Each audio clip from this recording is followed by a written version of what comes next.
What's going on, everybody? We're back with another Strikeforce Cast, this time for the U.S. Open. I'm Matt. I'm joined by Dakota over here, Benji over here. How's it going? We got the picks under the right people this time today because we got some feedback and some people said, it'd be nice to have everybody's picks underneath each other. So we got it right today.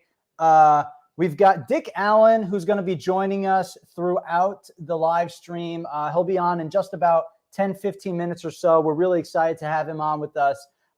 If you guys haven't already, we are going to be doing some giveaways throughout the telecast, so make sure you sign up. The link is in the comments below. Sign up for the giveaways, and you guys can have a chance to win in between every single match. We've got a great step ladder match. There's a lot of storylines here today. Before we get started with anything else, let's go into our favorites and our underdogs for this evening's competition. Benji, you've got Ej Tackett and AJ Johnson as your favorite and your underdog, respectively. Why Ej as your favorite and why AJ as your underdog? I mean, Ej bowled great all week. He did an amazing performance. The patterns were brutal, and he just was bowling great. It was a house shot sometimes, Right. 270s, 290s. Yeah, It's crazy. So I think he's definitely my favorite. And then for AJ Johnson, I think he got just a really good ball reaction all day, and I mean, I think it's time for him to finally get that title that he's wanting. So. Yeah, for sure. And Dakota, I know you feel the same way. You want you gave AJ. For anybody that doesn't know, that didn't watch, AJ was on our stream last week, and Dakota gave him a nice little jab, calling him a PBA champion, even though he isn't yet. But Dakota, you want to see AJ win, but he still is your underdog for the week. I'm pulling for my boy. I hope he ends up winning. He needs the first title already, so hopefully he can get it. Hopefully he can get it. The match is underway. Belmo up here in the first frame leaves the 4-pin. For anybody that is watching, we're going to be delayed a little bit, because we're watching on YouTube TV, so it's going to be behind your normal cable provider a little bit, but also we're going to be behind because of the streaming platform that we're using when it goes to Facebook and YouTube. It's going to be a little bit behind. So either pause your televisions for about 10 seconds so you can watch at the same time as us, or you guys can just have patience and bear with us as we work through the stream. Can't wait to have Dick Allen in here with us. Paul Phillips, can AJ's first be a major? I wonder, I don't know what the data is, but I wonder how many players won their first title as a major, or won a major as their first title. I think the most recent was 5. Oh, when he won the players. He won. No, was it the players or the tournament champions? I think he won the tournament of champions, but O'Grady also won the tournament of champions as a regional winner.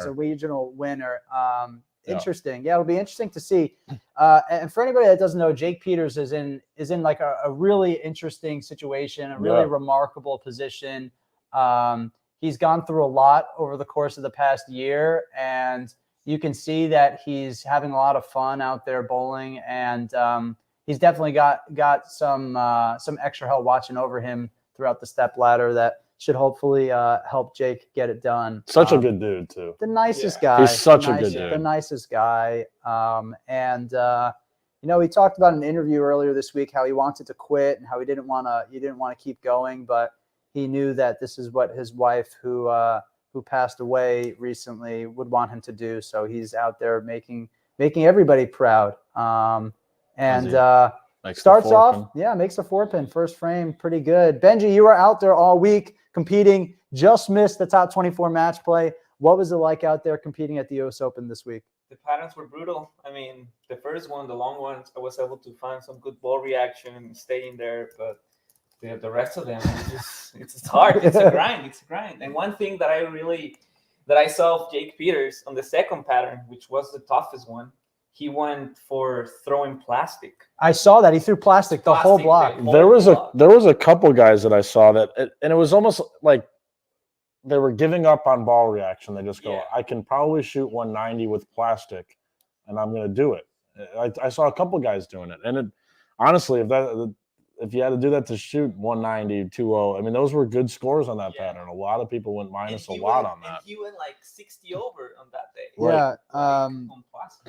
It's amazing. About that. Yeah. I was in shock with how well AJ bowled on that pattern. He was what? He 200. crushed it. He was He 200 over through went- 5 games on that pattern. Yeah. And it looked like he was throwing one of those desert tanks, and he was just kind of. He was almost shaping the lane a little bit with it, and I think it was just rolling in the right spot, and he had the world. I mean, it looked like he had the world out there. It was unbelievable. Yeah, he was doing a really good job, and that was the big difference maker. You know, Simo came out, who's the number 2 seed on the show. Simo came out, and he came out and he had a great first block, and then, you know, he bowled bad the second day, and I think we saw that from a lot of people that really struggled on that second pattern. Certainly the hardest one out of all of them. And you can see Belmo here is giving it kind of the slow wheel with urethane. It looked Yeah, like a it's shiny. everything. It looked like a It's shiny like pitch black. Yeah, I mean that's pretty wild. So that pattern specifically, it opens up. Yeah. It's not as hard as the other ones, but on the fresh, I think it's just really gotta make good shots. yeah, definitely got to make some good shots here, and I think this one was definitely the more high scoring out of the 4. for sure, sure. So hopefully we can see some high scores and be entertained. Yeah, and yeah, for anybody that's wondering why I picked Belmo as my underdog here, I truly picked Belmo as my underdog because he's got to bowl. Him and Jake have to bowl the same amount of matches, and I'm giving the edge to Jake just purely because of the situation that he's in and what he's working with. 14-time major Belmonte underdog. You know, it's a very interesting situation. You know, like it's no shade at Belmo, but you know, I'm giving the edge to him, and I don't know. I don't want to pick AJ and throw shade at AJ. You throw enough shade at the guy. And Belmo run the ladder like on the players, right? No, he No? was. No, he was the 2 seed, 2 or 3 seed, 2 seed. 2 seed. Oh, Yeah. then on the first show. I The think. first show, the first show he show, ran. yeah. Yeah, first show he ran. Because Yeah, I mean, whatever, guys. Whatever. I Yeah, he's the underdog, though. I got you. whatever. No, I get He's it the now. underdog for sure. But I wish as we get actually, we can throw the different overlay here up, let people know what the first match is that's going on right now. Would have the betting odds for you guys, but unfortunately we weren't able to get those betting odds. It doesn't look like they're out, at least online, so weren't able to find those betting odds for you guys. But I would have loved to seen what Belmo. Belmonte's odds were, and like him being the 5 seed. Like I would be betting if we could bet on it. You know, since we don't have it in Illinois, I would. And you're a PBA member, so and you I'm a can't. PBA member. Yeah, exactly. I would have bet I would have bought a lot of money on whatever it would have been plus probably at least I would say 600-700, so 7-1 Yeah, at least. probably. I mean, I really know very little about gambling, so I really don't know what it would have been. Yeah. But what I do know is that Jake Peters just labeled those last 2 shots. It'll be interesting to see how, you know, if Jake Peters throwing reactive kind of forces Belmo to get a little bit farther left, and it gets the lanes a little squirrely for him. But I mean, Belmo. I want to see if Belmo runs the ladder here, it could be. These could get very ugly with his slow wheeling his urethane. And I wonder how long he'd stick with the urethane for before he started going with something else and did the massive slow wheel. But And I think it would help. It's going to help him if he gets into the last match. I think give him a little bit more shim. Yeah, and, and then he can really throw it slow and hit on it. Yeah, it'll be interesting to see if he gets one going a little bit right, if it'll hook back. That one was a little bit, but if he leaks it a little too much to the right, will it hook back enough? And if it does, then it's trouble for everybody. If he can get it going, that's pretty good. Ooh, it's a little in, but the shot looked look. I mean, if you look at the strike track there, it's pretty good. Pretty dang good. Pretty dang good. I want to thank everybody for tuning in, hanging out with us again. Just a reminder, Dick Allen will be coming and joining us here in just probably about 5 minutes or so. We're excited to have him here. And then we'll be doing a giveaway in between each match. If you guys are watching on Facebook, the link is in the description in the comments below. So go check out the link in the comments so you guys can sign up for the giveaway and have a chance to win. I don't know, we'll pick some fun stuff to give away off of this nice little accessory wall that we've got here. I think we should give away your Tims. No. Tims are not being given away. Dakota's so anti-Tims. I don't know why he doesn't like my Tims. Yeah, and for people who don't know who Tims are, it's Timberland that's got boots. a hook. Wow, that hooked a lot. One hooked a lot. That hooked. Mopper. So Matt owns a pair of Timberland boots, and I just always make fun of him for them. So for anybody that also doesn't know, I'm from New York. And in order to show my allegiance to being a New Yorker forever, no matter where I live, my Tims will always be with me. I will be right back. All right, Dakota's gone. Now we can finally have some fun. Dakota's also on his computer got here some PGA golf. Anybody that's not watching the PGA Tour right now at Pebble Beach. And Dakota is pulling for Jordan Spieth, who is currently leading by 2 strokes. But yeah, you don't need to change the channel or anything. Stick with the PBA action. Don't go watching the golf. We'll give you the updates. Jake Peters, what ball is that? The results? These are the maximum results. Max, like a very strong, solid. Very strong. It looks kind of shiny, a little shiny. Yeah, it had some lane shine in it. Yeah, that's got a lay. Oh, that was a good shot there, but it was definitely a little left. The left lane. I think it looks like it's hooking more, right? You know, sure. Belmo left a 4-pin on that lane the first shot. He left a 4-pin on that lane that shot, and Jake just left a 4-pin there too. And another thing about these patterns is that they change so quickly, especially at the beginning. Yeah. They just start breaking down so fast. So. Especially on the TV show too, with all the lights and whatnot. Let's see if see what happens here. I think we're going to end up going to our first commercial break right now. So going into first commercial break, Belmo with the max score of 266, Jake with the max score of 259. Pretty close match. Very close match. I think his max score is 259, 256, 7, something like that. He's in the 250s for sure. So when we come back, it'll be the back half of the first match. We've got the guest. The guest is in the building. Didn't even see him there. Let's get the guest, the important guest, with the great sense of humor, the one and only Dick Allen. What's going on, fellas? Dick, my man, how we doing? No, let him sit back there. It's fine. What's going on? Get you some FaceTime. Oh, get FaceTime for everybody. Yeah. Dakota saw that you were about to join and he ran away. So he left.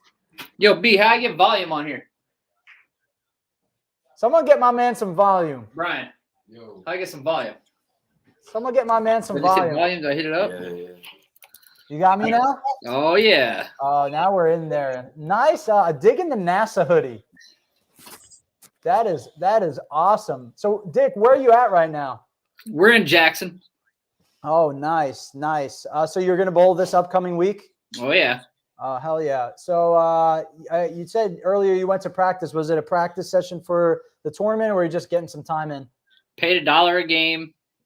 Bowl on the house shot. All right. Well, Did you strike? Unfortunately, yeah. That's a bad sign. That's not good. Dick, we really appreciate you jumping on. What was your week like at the U.S. Open? What did you see from the lanes? What are you seeing so far throughout match play? All that good stuff. For me, it was like dancing in a hog trough. It was. I've been out of practice. I've been hurt. We've had a lot of things going on. Right. My uncle passed away the day that I left to come out. A lot of negatives that have been happening so far before we've really gotten started. So I kind of had to use the U.S. Open as a practice week, unfortunately. Gotcha. But, I was 112 over after the first 3 games, and I was like, wow, the instincts were kicking in. I wasn't feeling any pain for a minute, and it was and then transition hit, and then I got exposed quite a bit. So, it happens. But, that's why we were there today, trying to sharpen some things up. Yeah, no doubt, man. Sorry to hear about your loss. I also wanted to tell you, yesterday I prepped for this by watching Semi-Pro. And I know you've got this famous photo shoot that has, resurfaced recently. What is the backstory? What's the backstory behind that? Like, are you a big fan of the movie? Was it just a joke? What's the story behind it? No, those were our team jerseys that year. Gotcha. Yeah, that's all that was. So, yeah, and I was wearing the headband a little bit at the time. So. Have you ever seen the movie? Yes, I have. It's pretty funny. Okay. My I'm not a big favorite, movie guy, but I watched it. So my favorite Dick Allen is the headband. Dick Allen. I think you should. Have the you headband ever? Richie Allen, I think, was when you were wearing the headband. Oh, Yeah, I think you need to bring the headband back when you make the finals this week in Michigan. I want to see a headband. Yes. well, I kind of let the cat out of the bag. I think I was going to bring it back for the league for sure. Oh hell yeah! So it deserves to at least be in the league. And when you strike, you have to start singing the "Love Me Sexy" song. Oh man, we can pick our music. There you go. Telling you, man. I'm I gonna want go to hear ahead some and rip that Jackie one. Moon going through the speakers. Gonna go ahead and rip that up there. All right, great. So before we get back to the show here, when the commercial break is over, right now we got Belmo, Jake Peters in the first match. Belmo's got the slight edge over Jake through 5 or 6 frames or so. Who do you think is going to pull out the W? What do you think it's going to take? Oh, man. I don't know, dude. Pigs get fat and hogs get slaughtered. So, this is one of those times you can't tip over the outhouse. You got to proceed with caution. You've got to, it's a big tournament. You got to wash your war paint off. You can't just go out there like Leroy Jenkins and Leroy we just watched that video before we went That's live. how we get hyped up. Legit, just watched that video. Literally. You can't just do those kind of things at the U.S. Open. So we were talking about it in the car on the way over, and I think there's an exceptional ending to this U.S. Open. There are 3 pretty good endings to this U.S. Open, and there's a sucky end to the U.S. Open. So, you mind clarifying what you mean by each of those? Go ahead. The exceptional end to the U.S. Open and the sucky end to the U.S. Open and are they're bowling this match. Right. Yeah, I think we all that's what at least I took from that. And this is not something that I foresaw. I figured it would be the other way around. I figured that Jake would be throwing yuck. I figured that Jake would be throwing the urethane and Belmo would probably be throwing the resin. But interesting. Now it looked like from the viewer at home, that second day qualifying was just absolutely miserable for most people. The lanes were impossible. And Benji touched on it before, how Jake was throwing plastic. And then it seemed like the other 3 patterns, really, day 1, day 3, and in the 4th pattern, if you could get lined in, they were kind of not soft, but, softer than maybe probably most people anticipated. Do you think this was one of the higher scoring U.S. Opens in recent years? Yeah. I think that, still a U.S. Open nonetheless. Of course. There were multiple aspects you had to conquer. There were days you had to throw it soft. There were days you had to throw it hard. You had to have open angles. You had to have shut angles. So, you kind of had to do everything. So, I think it was a good test. The higher scores in match play kind of, I wish they were more on the 210 to 220 side when I'm watching something like this, but there's pretty high scores going on in match play, but that's the nature of the beast. Yeah, 100%. Uh-oh. Jake just threw out the window. In trouble now. It looked like he threw that one harder too. I don't know what that, definitely to the right as well, but as I heard a basketball announcer say one time, it's getting late early. And that's no fun here, but you never know. This is, like you said, this is the U.S. Open. And anything really can happen. I'm sure you can see here, Dick, we've got our favorites and our underdogs for the shows. Who would you say before this match started, who would you say was your favorite to win? And who would you say is your underdog?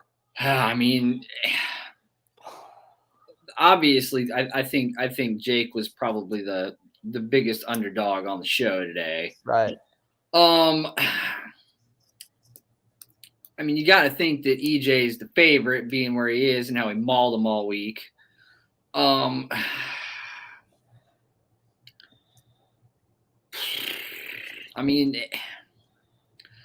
think the 2 favorites are either EJ or Simo. Okay. Simo wants it. EJ wants it. They're both ahead of Belmo already. They get practice shots when they come on. I think I think those two are probably the higher favorites to win. I like them both. They're. I mean, it doesn't bother me who wins. I don't know if I have a favorite of who I want to win. Right. Obviously, I wanted Jake to win more than anybody. Right, of course. I'd say EJ or Simo are the favorites to win today. Even if Belmo has the momentum going up the ladder, it's the Right. US Open. If he stays in the urethane and he misses that transition by 2 frames, I think Simo and EJ easily knock him down.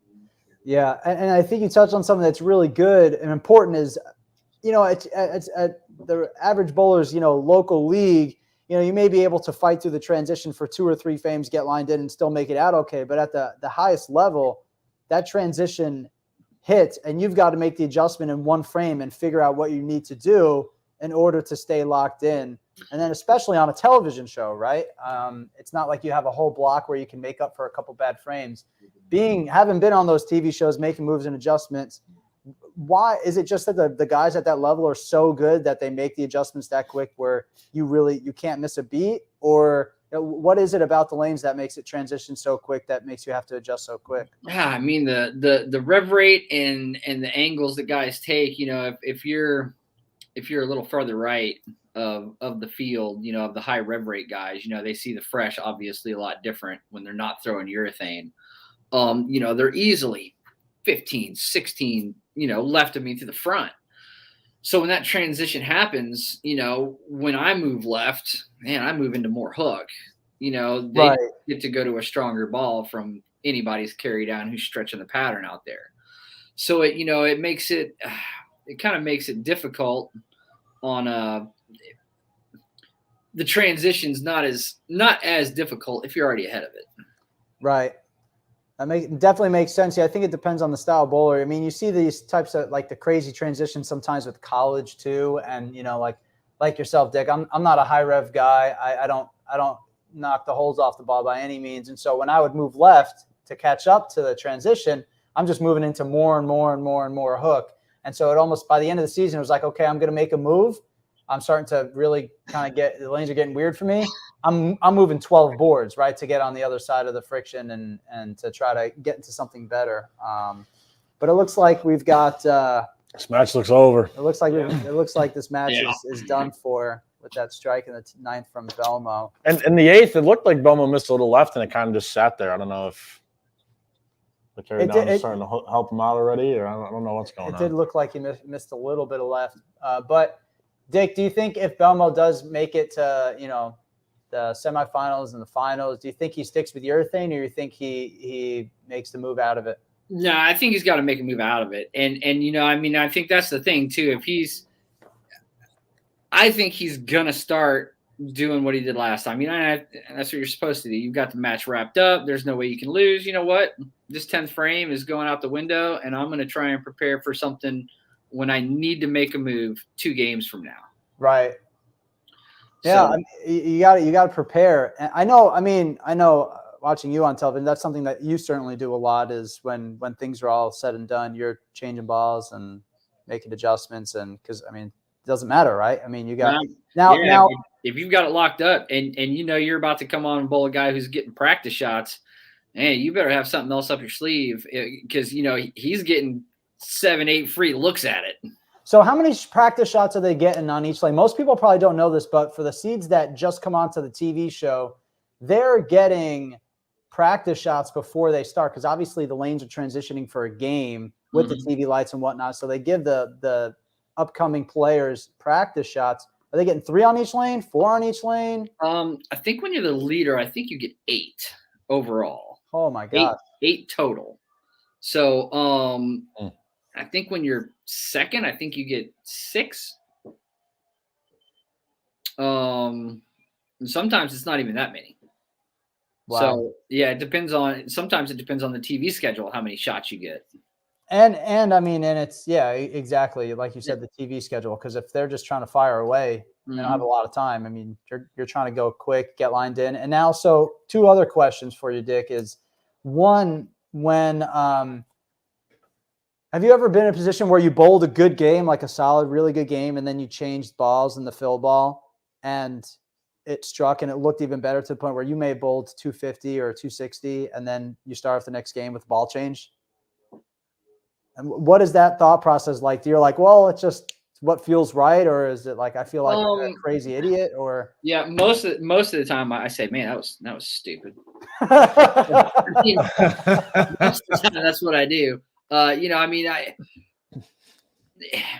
Sometimes it works out. I mean, it's all an educated guess, Right. I mean, and like you said, here's the ball change to the Wolverine. Yeah, let's see what this looks like. Wow, Oh, that will not be getting any airtime. That's in this just match. That just Yeah, floated. Either he's thinking, well, I need to go to a stronger ball when I go to reactive, or I need to throw that one slower, or Right. I mean, he's got a couple things going through his mind after that Well, shot. So. Dino action on TV. Oh yeah. Little Dino action. I love it. Love a little Dino action. He used to just have that one little sliver of silver. Yeah, it's getting a little more Yeah, now. a little gray Yes, these days. everywhere. Little gray these days. All right, so we're gonna upload here. Well, match number 2. You got your motive boy AJ coming up here to bowl against Mr. Belmo.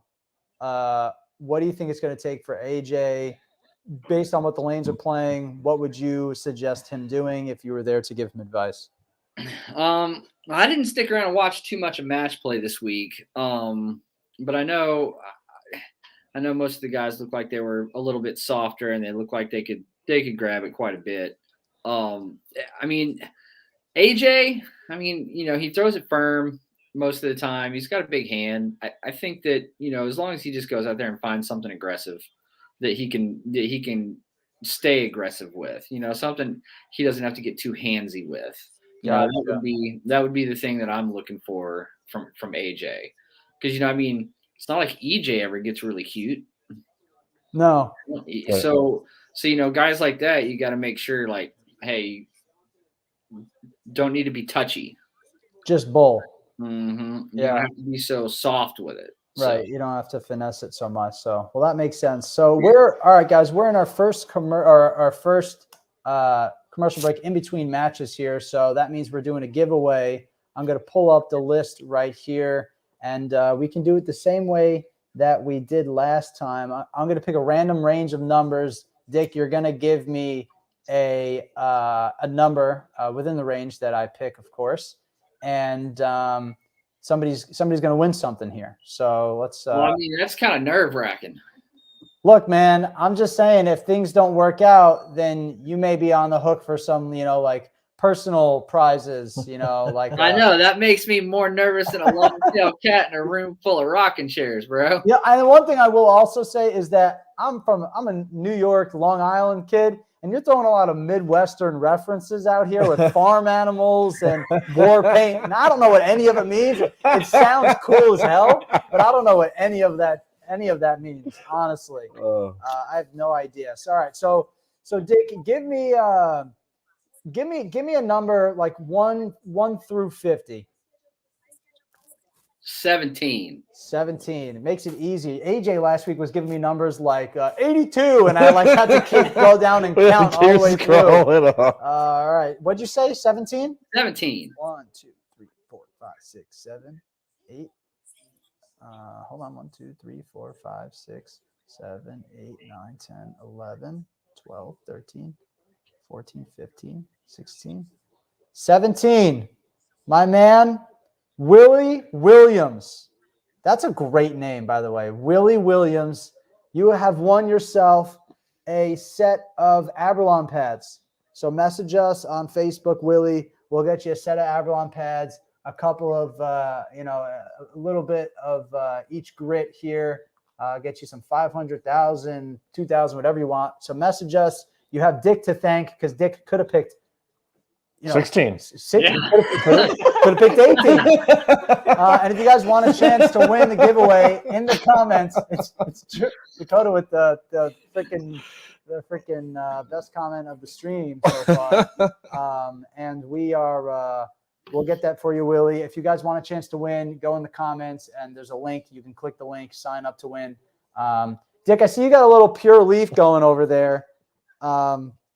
I once pranked a friend in college. I was sitting there and, we were just talking. And then all of a sudden the friend asked me, hey, you ever play any instruments or whatever? And I was like, yeah, I used to play in a band. And I've never remotely come close to playing in a band. They're like, oh, what instrument? I'm telling them the drums, whatever. I'm making all this up. And they're like, what was the name of the band? And I was like, oh God, what fake name? And he was drinking Pure Leaf at the time. So I said, oh, the name of the band was Pure Leaf. And he's like going on YouTube and he's like, I can't find anything about Pure Leaf. I'm like, yeah, man, I don't know. It was pre-YouTube days, it was just a middle school thing, whatever.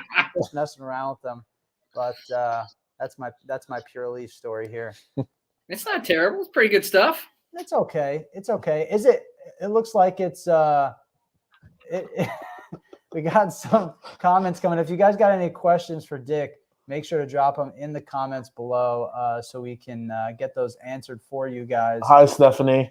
Stephanie. Amber is actually here. She's off camera. She's off camera. She doesn't want to hang out, but she's here. So Dick, what's coming up? This new Storm Cup, is that the next one? There's some smaller events, right, that are coming up where it's like limited fields and whatnot. Yeah, I don't know. The wife signed me up for everything, and she just lets me know where I need to be. Sounds like a great system that you've got working there. Hey, go! You got to leave on Thursday, and you got to be here. Get driving and show up and bowl. That's nice. Yep, she is also my manager, so it works out perfect. That's great. As long as you always give her vig, if she signs you up, I get nothing. She gets it all. That's that famous saying in marriage: "What's mine is yours, and what's yours is yours." Isn't that how it goes? Something like that. All right, cool. So we've got. And we got a Kurt Pelon action on the TV. And I got Kurt. Brett's mustache is on fleek. That looks great. What does they still say that? What's that? They still say that? Fleek? On fleek? Yeah. Yeah, that's what the cool people say. I don't think anybody says fleek anymore. I let it go. I didn't want to say anything, but now that you said something, don't ever say You said it. That's tired of bongo drum. What is that? What'd you say? Well, I said it's tighter than a bongo drum. Tighter than a bongo drum. Yeah. Well, a bongo is pretty tight. I mean, you can't. I understand that. I get it. I played the bongs in Pure Leaf one time, but that was about it. In my band, Pure Leaf, I played the bongos. Oh, that's hilarious. Pure Leaf. I could sit still to hear some of that. Yeah, I can't. It looks like there's a lot of people in there. Who do you think's got the edge in this match, Dick? AJ or Belmont? Oh man, I mean, if you look at the previous match from these two, you would think that Jason has a huge advantage. Right. But I mean, AJ's grown since then. He's gotten a lot better. I think he's a lot more confident since then. Man, he's hungry, dude. He'd charge hell with a bucket of ice water, I think, if he told him that, on the other side he could win the US Open. That's a good one. I understood that one. I mean, he wants it, dude. I think AJ's gonna win this match. I hope so. I think he doesn't have too much TV experience. And when he was in college, he had a chance to win the Masters, right? He was the top seed and didn't have a great game there. And on the Midwest show a couple weeks ago, didn't get the win on television there. And so I think it's a matter of just getting the monkey off his back, getting it, and then it's off to the races, Yep. I mean, that's what happened to EJ. Yeah, that's exactly right. What's the hardest part about bowling on television? Oh man. I enjoy it. I enjoy it way more in qualifying. I get more nervous during qualifying. Yeah. My work on TV is like you hired me to do a job, and my work in qualifying it's like government work. It's close enough. It's not very good. I think that a lot of the things that people don't understand about TV is none of it's even there. You know, Right.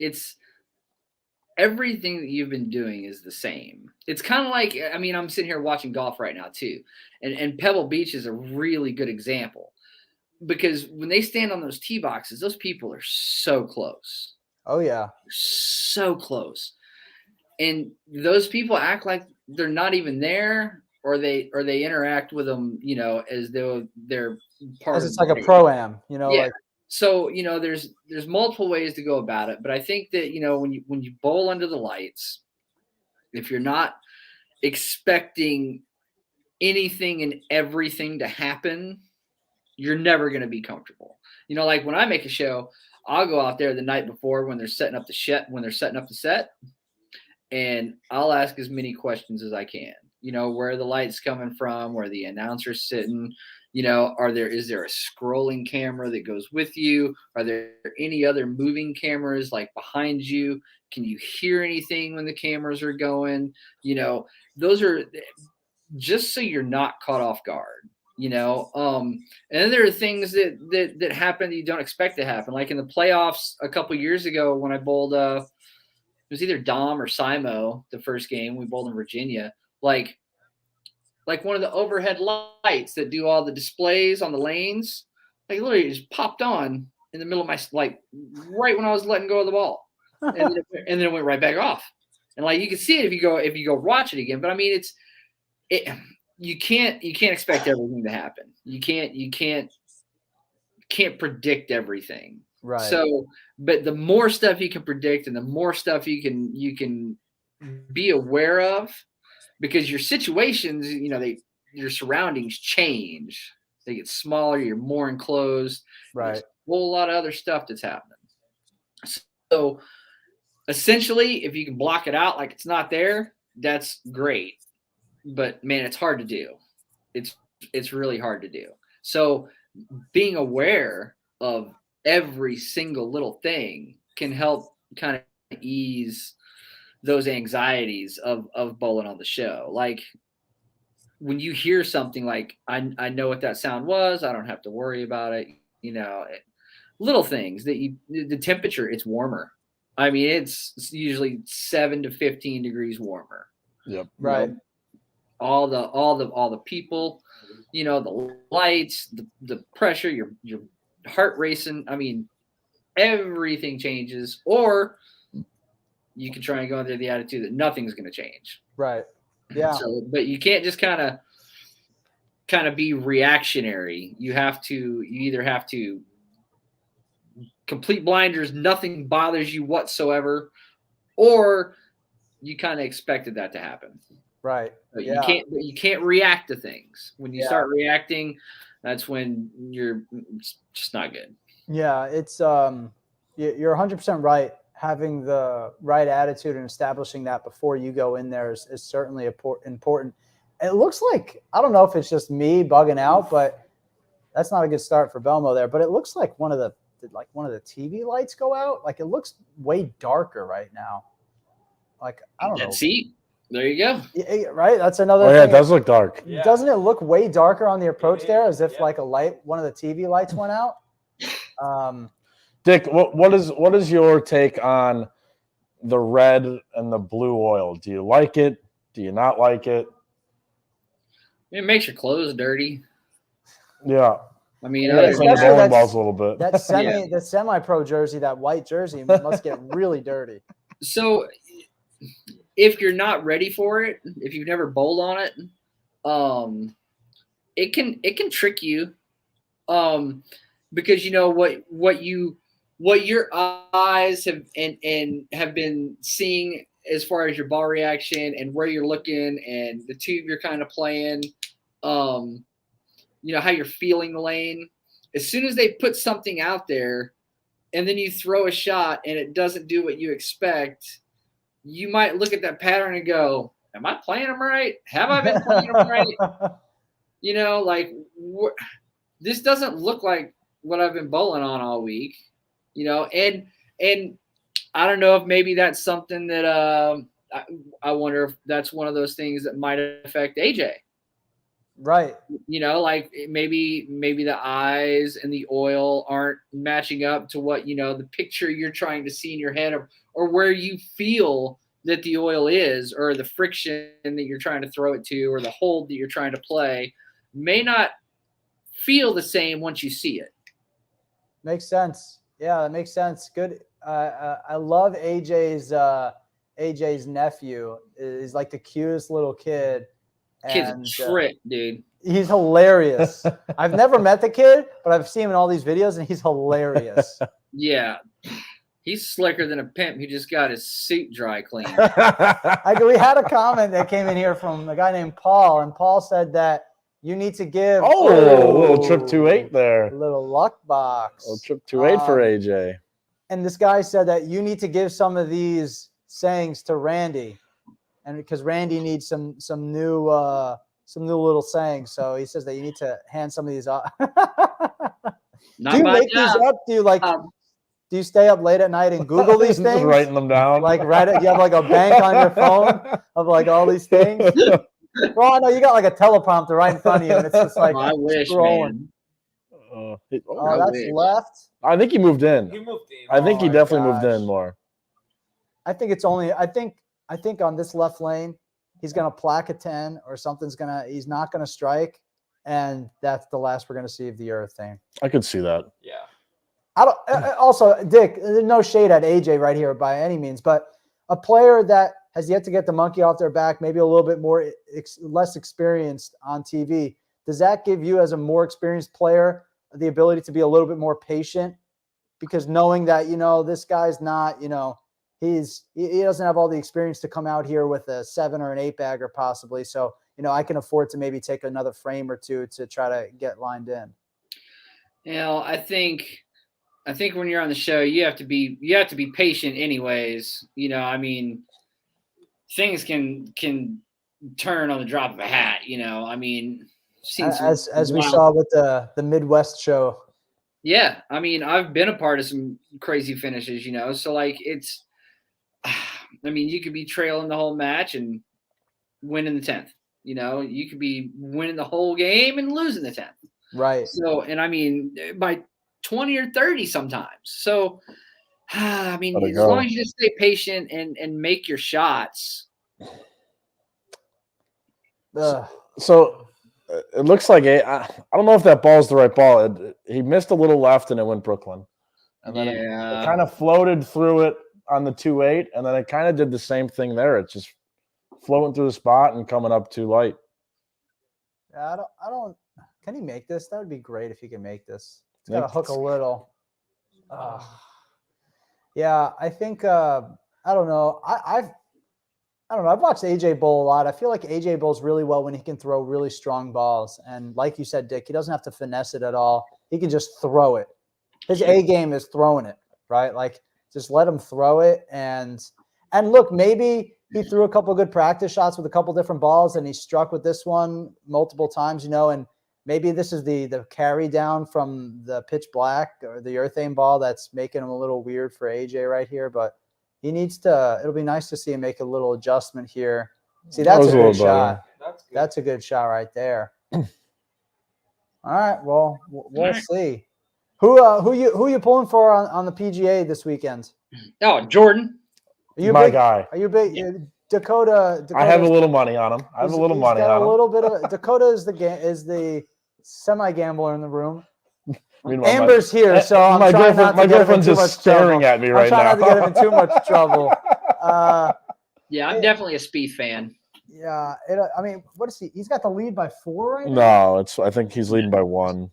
Yeah, he's up by 1. Oh, sorry. Yeah, he's up on Hogue by 1. You're up by 1. Bo Hostler. I thought he was going to be really, really good. Hostler? Yeah. He came out pretty strong, and then he kind of just fell off a little bit. It's also crazy the road that Spieth has been through. You know, he was the best in the world at one point, and then he wasn't even making cuts at one point. It's crazy. Now he's coming back, and he's better than ever, I think. Yeah, he's more than silver spoon in his mouth. Let's see if Belmo can get this get this ham bone, as some may say. Yeah, I mean, That's tough to beat. that's And he labeled that. I mean, he aced that shot. pretty dang good right there. Yeah, he Chamber of Commerce that one. Chamber of Commerce, that one. Wow, that's another one. Yeah, that's a new one. I'm not going to say I understand it, but I'm going to go with it. Oh, that was money, boss. Ah, gotcha.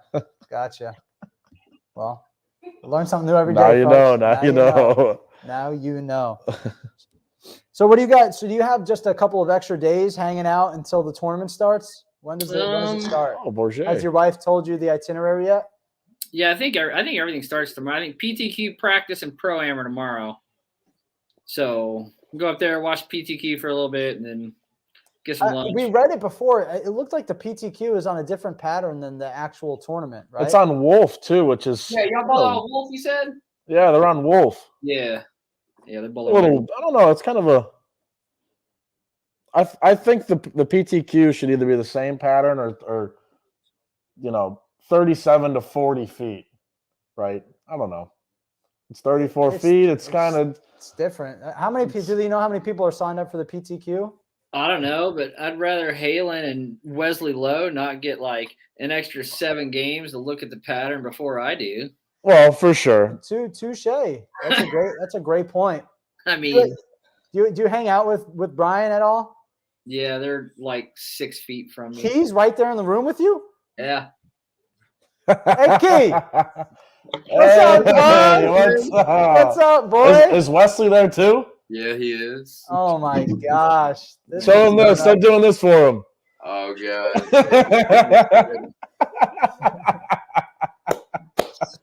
Oh my god! How are you doing, Matt? I'm doing good, bro. Key, how's bowling at the U.S. Open, bro? It was a grind, man. It was just a straight grind. I shot. Yes, there it is. What'd you say, Key? I shot a $120. I fell in the lane, and I still made match play, so it was a good week. Wow, that's impressive. Yeah. Impressive. So now you've got the PTQ tomorrow. Yep. All right, bro. Well, bowl great, man. Of course. Miss Thank you, you. dog. Good seeing you guys. Good Yes, seeing you too, sir. bro. Good seeing you. Keep doing your thing, homie. Oh yeah. So it looks like there's 57 people signed up for the PTQ tomorrow. I used to be able to make a lot of money back home, and then like he started bowling all these other tournaments too. Yeah, because you guys are from the same area, right? Yeah. How far you live from me? Like 45 minutes? Yeah. Yeah. So not too far. Yeah, Key can bowl, man. I mean, all the guys that are you're in the room with. I mean, all them boys can bowl, man. Are you the lowest RPM guy in the room by quite a bit? Highest backswing, lowest rev rate. Least amount of hair. Dude, that's hilarious. That is hilarious. I feel like we haven't done any commentating on the match thus far. Any sort of Hey, it's okay. We're just here having a good time. I don't even remember I think Belmo's got he's got 8 in the first with all the strikes. Yeah. And then AJ's he's on a triple now. Yep. Yeah. The last couple shots were good. So we've got 270 to 250 going into the 5th, 6th frame this year. Yeah. These All shots right. are big too, coming out the commercial break. Is the commercial break hard for a number of reasons? Is it just because you're sitting and waiting? Is it you get to think and maybe you start to overanalyze things? Is it all the above? Yeah, my commercial break, I usually pick up the ball, swing it back and forth, keep moving. That way my first shot's not, half a mile an hour slow, Yeah. or grabby a little bit. So, making those commercial breaks, man, they can get you. No, do you practice that at all at home? Like, do you practice maybe throwing a shot and then taking a 5-10 minute break and then trying to throw the shot after that to try to simulate that? The thing I would try and simulate when I was younger was I do 10, 15, 20 jumping jacks before throwing a shot. Get your heart rate up. Get your heart rate up, get everything moving. And, trying to throw a shot after a little bit of physical activity like that is a lot harder than you think. And, sometimes that's kind of what you end up being in those positions. Sometimes you're in those positions to try and even get to a show, or win a regional or, any number of tournaments back home that you're, proud of bowling in. So any kind of thing you can do like that always helps. Yeah, for sure. I've heard that one before, right? Trying to like get your heart rate up to simulate being nervous or in a pressure situation to figure out how you can make the shot under all that pressure. I think it's, I think it's important to do it. We got a comment in here from Jonathan. You see AJ rocking the new KR Motive collab on the shoes. Dick, have you gotten to wear the shoes at all? What are your thoughts? I have not gotten to wear the shoes. I had a pair, and Halen wanted them, so he stole them from me. So Damn, I gotta try and get my hands on another pair now. What size? What size are you? 9. 9. All right, I'll take a look to see if we've got anything, and I'll send them out. I think Guest sent me some out. Okay. And then, and then like I said, Halen took them. Yeah. Young kids, man, they're greedy. They feel like they're entitled to everything, you know? Yep. Kid makes the cut at the U.S. Open. He starts stealing Dick Allen's shoes. It's messed up, man. That's how we roll. Are you guys like a little traveling group there? Are you guys going to stay with each other for the season, or is it, just here and there? Yeah, I'm going to stay with these young kids as long as they'll let me, as long as I can keep up. So. Oh, that's great. Looks like something fell on the approach, or yeah, I don't know if that was a bug or asbestos or what. Something. What's the weirdest experience you've ever had on television? Really? Am I missing something? I don't know if I don't know. Are we missing something here? That water bottle incident was pretty weird. Oh, the water spill. Yes.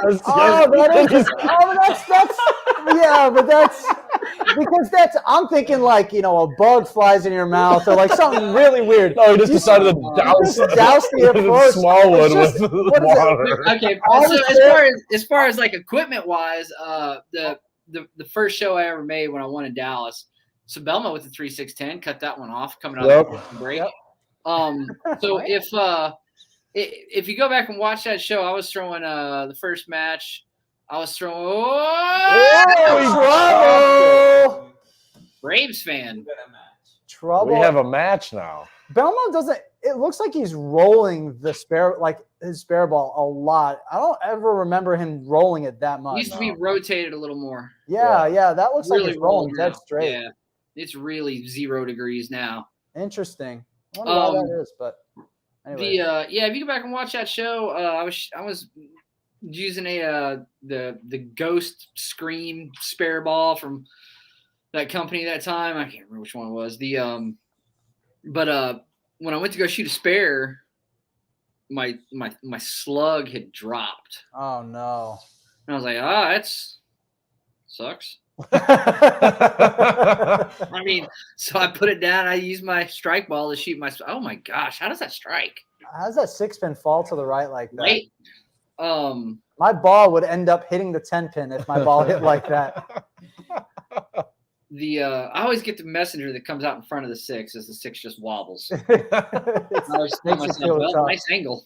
Yeah. So the slug dropped is probably the weirdest thing that's ever happened to me like that. That's not a fun. That used to happen to me when I was 13, 14. I started drilling my own stuff, and I was using slugs. And it happened to me all the time. Like it took me like 2 years of learning how to drill to figure out how to not get my slugs to fall on the ball. Nobody's fault except my own. That's left too. All right. Let's make the spare. Just when you could have put a lot of pressure on Belmo and. Yep. Those first shots out of TV. Those shoes do look good though. Yes, the shoes look good. Shoe looks great. Let's see if let's hope you can make this spare. Oh, that's good spare there. All right. Got a chance. Now, do you think Belmo's going to move after that 3.610, or you think maybe it was just a TV timeout shot? Yeah, I think that was a bad shot. Yeah. I think he moved. I don't know if he moved on the next one or not, but you can see he didn't like it. Right. He had that queried look on his face. Yeah, and he never, Belmo wasn't always traditionally like a really big urethane guy, was he? Like, it wasn't until like the last handful of years where he like got better at throwing it slower. And if go look at his first win. Well, he used plastic there, didn't he? Yeah, so I don't think you can say he wasn't really accustomed to it. So I just think Touche. that I think as the as it became more of the meta, he just said, I can do it too. It's not a big deal. Fair. Touche. So AJ needs to make this needs to make it have a chance. That nice motive Liberty spare ball, that KR Strikeforce we got one right here. on the ball bowling. I almost just fell over. That's how old and weak I am right now. I almost just fell over picking this up, and I don't know if I'm gonna be able to put it back. That ball is like 18 pounds. That's a heavy one. Not possible. That's a heavy one. That was really heavy. All right, folks, what's happening? Quick predictions here. What are we doing on this next shot for Belmo? I think he's gonna flat 10 here. I'm with Dakota. Plaque 10. I think he's gonna give it AJ a chance somewhere. Oh, he snapped it. Karate chop. Snapped it. Karate chop. You think he's gonna give AJ a chance? I do. Well, hopefully, if he opens the door, AJ can walk right on through. I think he's kind of been puzzled on this left lane. I think he's struck a decent amount on this left lane, but he's also, after a lot of shots, he's like looking at it, kind of puzzled. Look at on that. what his ball's doing on the lane. That other camera, it made it look so much brighter than this camera does. This camera looks so dark, and then the other one that they just showed the replay on, it looked like they were bowling on the sun. It was so bright. Oh boy, what's gonna happen here? Dick, would you rather finish first or finish second? I like to finish last. You like having to get up to double for the cheese and getting it done? Yes. Oh, that's awesome. For the cheese. Let's see. Can he do it? See what he does here. Oh, that's left. That's. I mean, listen, he kind of. I mean, he missed what? A board in the arrows. Just almost half a board. I mean, it looked in. I think the strike track really showed that it was a little bit left. It looked farther in than the strike track made it look. Oof, that's tough. That's a. I mean, he's going 15, 16 ish through the arrows now. How much farther do you think he can go, Dick, with this urethane ball? I mean, is he going to be going through 20 at the arrows? AJ needs to throw a couple good shots. That's got a hook. Okay. That's all right. That's all right. All right, AJ. Big 10th frame here. Force him to get the first one. So, AJ, for everybody that's not watching, that's just listening to us idiots talk, AJ can strike out for 223 in the 10th. Belmo can strike out for 243. So if AJ strikes out, forces Belmo to get the first hit in the 10th to win the match, because that'll put him in the 230s. Oof. It feels like when you're, I don't know if you experienced this, Dick, but like when you're the bowler that's got to like hope for something to happen, it feels like it'll never happen. But then like when you're rooting for this person that just needs like, just keep it clean in the 10th, it feels like it's impossible for it to happen. Either way, it doesn't matter. Like it feels like it's not going to work out.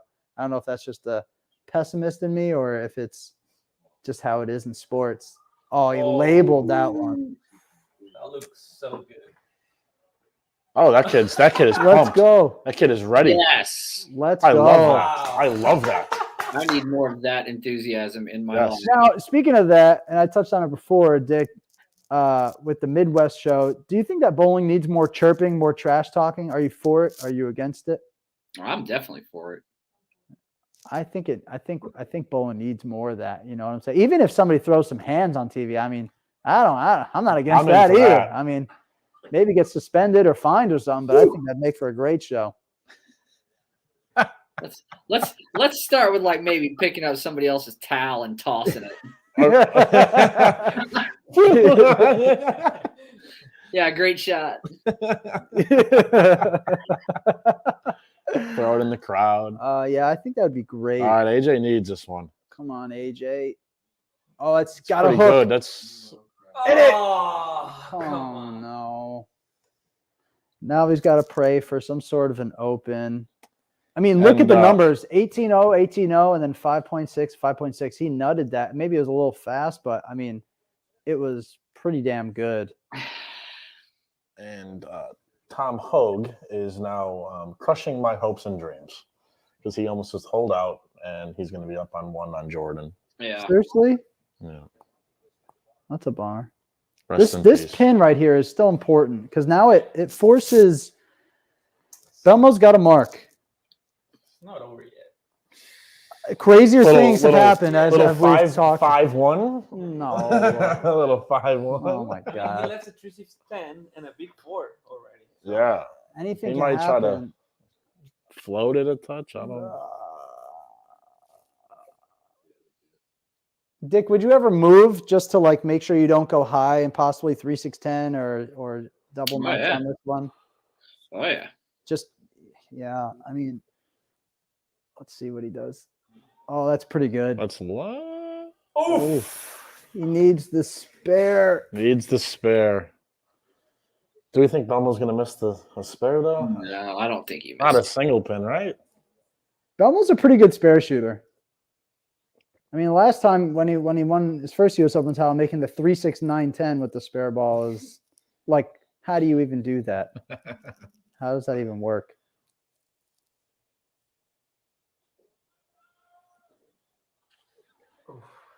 he All did right, it. Belmo's moving He on. did it.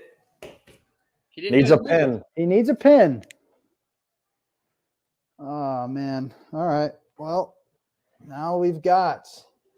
Yeah, Belmont's- that camera looks so much better. It looks so much brighter, doesn't it?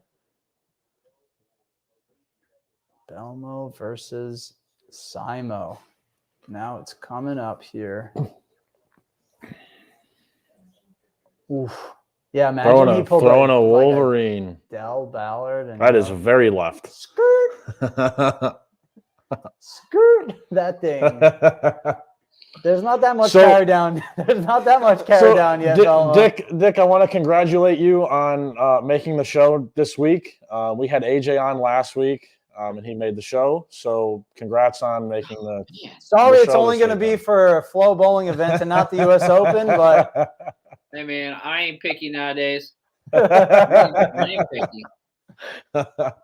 I'm not kidding. If you go and you make the show, which you will, because you're on this show, we're gonna have like this. Bringing a guest on, it's gonna be a huge money maker Yeah, because people are gonna be paying us. Yeah, people are to gonna be come on paying the us. show so they can have a chance to make the next event.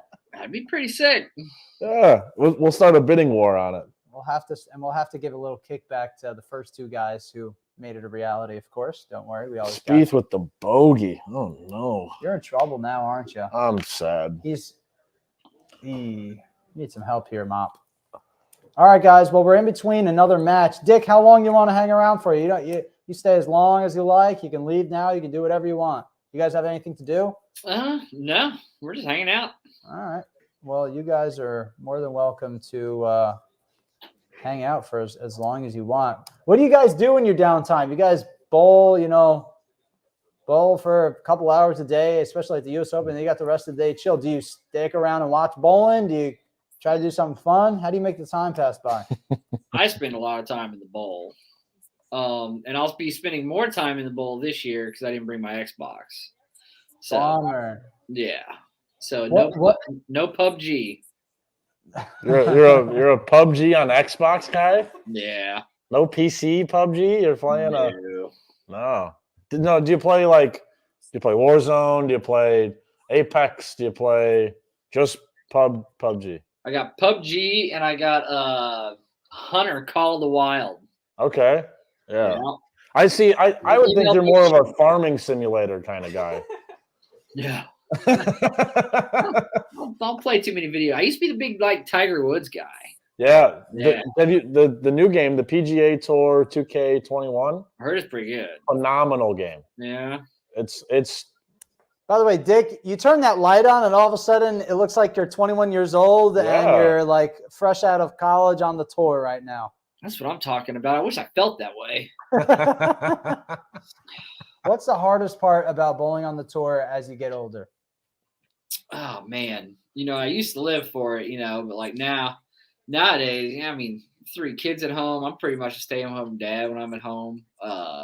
Me and the little man just hang out all day and chores, and I cook dinner, and kids get home, wife gets home from work, and full house, making dinner by that point and getting kids to bed. Like practice schedule super low. I mean, we're on the decline a little bit. Retirement's coming up soon. Yeah, so I mean, hopefully this next year, we can find him when we moved, we couldn't find a daycare for him. So kind of made it a little more difficult. So once he gets into kindergarten, I think I'll have a lot more time on my hands again. So, but we bought a nanny for the time being. And so Miss Jessica's a cool lady. He likes her. That's all that matters. So, but I mean, I miss the fam. Homesick real quick. Faster than I used to be. Yeah. So, yeah. I believe it. We got Kyle coming in here. Dakota, what would you need if you need a spare to win? What would you do besides if you miss need it? a spare to win? Besides miss it, what would you do? My guy Kyle Zarumba in the chat. You better throw a strike. Yeah, I mean, usually if I leave something, there's 2 pins pretty far apart from each other, so I'm not going to be shooting a spare. Kyle, if you head to your local bowling center, you look on the ball return, there's usually a button on it. Yep. And usually those buttons sweep the pins away. Dakota would give it a little reset. Yeah. I'd be missing it for sure. No, you wouldn't. You'd make the spare. It depends, Kyle. You got to specify here. If it's a 3-6-10, I mean, I might as well just pack up my stuff right away and walk away. Like, don't even just say I forfeit. That spare is the worst. I would rather shoot a 3-10 than a 3-6-10. Now, do you guys think that since Belmo's throwing urethane, you think Simo gives it the urethane? Do you think he comes in and says, "I'm just going to freewheel the whole lane and I'm going to hook it"? I bet he took a peek at it. I bet he took a peek at that grenade. Oh yeah, the grenade he throws. And it's not the remake grenade; it's the old one. That's the OG. So, yeah, I mean, I'm pretty sure he probably took a look at it too. And we got a ball change from Belmo. Change from Belmo that he hasn't, almost missed a hasn't headpin thrown a good left. shot with yet. He almost missed a head pin both ways with it. Yes. It's true. Yes. It's true. He started 2 shots with it. 5. Got a little army bowling left, right, and Wow. I'm trying to. And slow wheel. Here it comes. Oh my how god, does he? that's so sick, bro. It's just So we talked about it earlier, Dick. Right, the transition hits so quick. You got to move. You got to know what you're doing. He got 2 fill balls. You could argue he's thrown 2 shots. He almost missed a headpin to the right and almost missed a headpin to the left, but yet still figures out a way. He uses it for the first frame after bowling a pretty dang good game, and goes high flush. Belmo's like a scummy lawyer. Like he knows more ways to get your money than anybody I know. He figures it's really incredible. Dan McClellan. I missed. I miss Dan McClellan. I miss seeing him. Simo's beard is long. Yes. Was that the last time they bowled each other on TV? Little Captain Caveman. Oh yeah, Players Champion. Look at that beard. Jeez. Look at that beard. He looks like he's throwing a Wolverine as well. Same part of the lane. It's the RX. Is it RX? It looks like. I think I might be calling. Would you ever do that, Dick, if you were about to bowl another motive guy, and they're throwing their practice shots, and they throw a couple shots with the ball, and you're like, man, that looks good, and then you just go to the bag and grab it out. Say, we're just gonna give it a shot. Especially when it's urethane, for sure. Dick loves throwing his urethane. No, let me tell you something. When EJ is throwing his ripcord velocity and making it look good, you're probably throwing like a mythical jackal. my velocity sucker punches the 3-pin right in the face. So usually I try and correlate my ball list like, all right, where's my big ball? Because he's throwing something that's not big. So and I figure I'm usually like 2 balls above guys. That's funny, but that's an important part of bowling, right? Is knowing where you stand relatively speaking to other players, right? Like, no, I mean, that was a big part of college bowling. I'm sure all three of us experienced that, like on the tour, if you see a guy, exactly what you're saying, right? I mean, you got to know what you should be doing. God forbid you're struggling based on what other people Oh, that's are a doing. little wide. That was, Wow. That's one of them government work shots. Screw it. It's good enough. Yeah, that won't cut it on the U.S. Open show, though. No, sir. No, sir. And he made the U.S. Open show. I was there in North Carolina. Was it a couple of years ago when the lanes were just like beyond miserable for the match play portion of it? And I think Belmo Made? No. Oh, that's the I think worst. Belmo bowled like 140 on TV or 150 on TV, or that was the year Francois won it for the second time. And I mean, that show, granted, it's still the U.S. Open. It's still hard, but this pattern relative to that one where he bowled on, I mean, this one looks like it's got at least a little bit more wiggle room here. But like for the people that are at home, it's hard to comprehend, right? They watch these guys and they're bowling 190s or 220s, and they're like, I could go to my local bowling center and I could bowl a 230 game and win a professional title, right? I mean, it's a totally different ball game. What's the best way when people talk to you about bowling on tour? What's the best way that you try to equate it to them and explain it to them to help them understand how different of a ball game it is? I don't really have too many of those conversations. I mean, at least in the last, couple of years, I don't even know how I'd approach it really. I guess they just have to, I think that most of the people that I associate myself with and talk to and know in the bowling community and world, like, I think they already all get it, because I'm not in a pro shop. I'm not hanging out at the bowling center all the time, Right. So I'm not really getting caught in those conversations a whole lot, I don't think. So no, that is the same ball. That's a global. Yeah, Yeah, that's a Wolverine. Wolverine. Yeah. Yeah. Because of the red oil.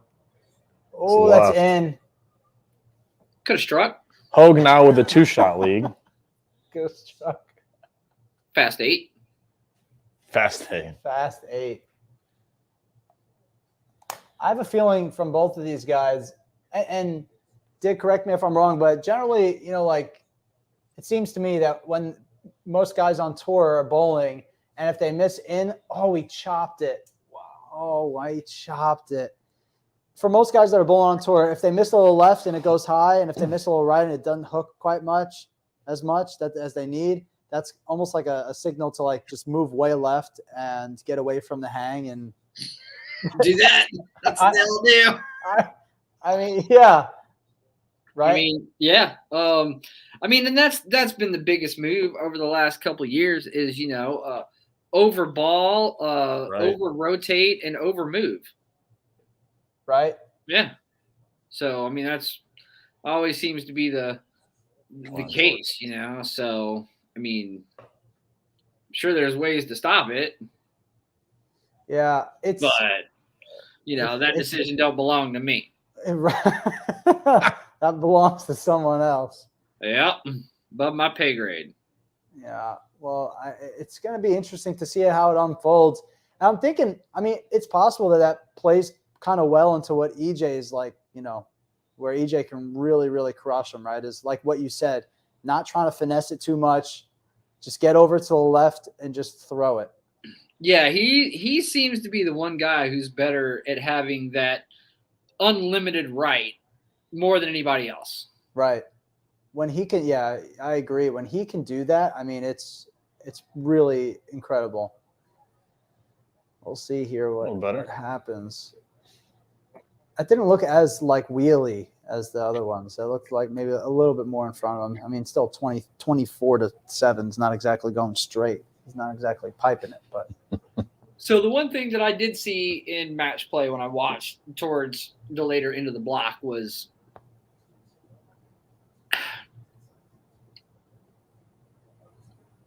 not necessarily EJ, but some of the guys when they started getting that they couldn't control the back end. It just kept overhooking. You move left and it hooked a little more. I don't know how much of that's going to happen today. Oh, Wow. That could be a time turner. Man, he aced it. But some of the guys started to stop moving left, like once they got all the way left, and instead of rotating it more, just kind of shoving it into that spot instead of rotating it into that spot, and it would still read and come off it.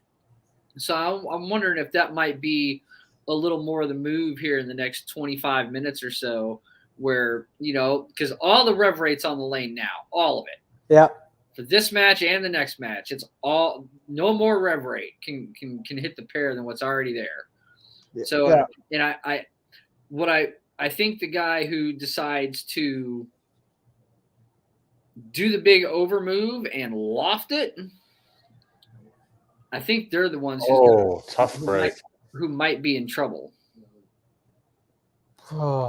Yeah, I can certainly see what you mean. It looked like Simo maybe got a little deeper on that one, and he gave that one a little bit of the wheel, and that's not a good sign that when you get it there, it's kind of plaques like that. With all the oil that's still on the lane, it's not like they've dried out and that ball plaqued. That ball kind of extended that extra 8 inches to a foot and didn't grab soon enough and just got stuck right behind it. Right. And because that's a big thing that's hard to tell a lot of times when you're bowling, right? It's the difference between when is my ball getting started too early and it's dead by the time it gets there and it's placking, or when is the time where my ball doesn't get going soon enough. Dakota knows about that, don't you? What he said? What he said? I think he said Dakota knows about that, doesn't he? So, man, I miss you. I miss talking to you all the time. I think this is going to boil down to who can hit it the hardest and still shove it into that window correctly and make it come off of it. So, okay. I don't know if the over rotate and over move is going to be the deal today. So, because I think that one, because as we saw Belmo cut one off and it went runaway brook with the over rotation, and we still see guys 210 with the rotation. So I wonder if it might be like, what, I'm gonna stop moving my feet and I'm gonna start rolling it there and see if I can't just get it to go over the 9-pin. And if it comes down to that match between EJ and Belmo doing that, I almost think EJ has the advantage there because he's going to be throwing it harder. I think that's a great point. I think it's and it's interesting too.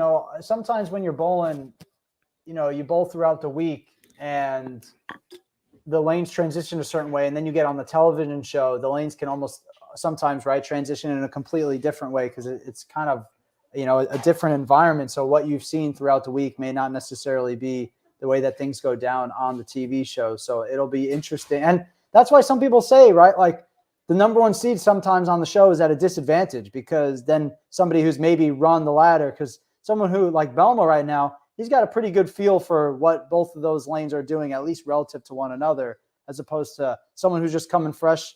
They get a couple of shots on each lane. You don't really get a true feeling for, what the lanes are really doing. It could be a disadvantage for some people, depending on how you look at it. Yeah. And with as much rev rate as going on the lane right now, I think all the advantage goes to EJ because when the game's over, whoever wins the match doesn't get any more shots. And EJ gets 4 more shots on each lane to either help tear him up some more and get locked in. So,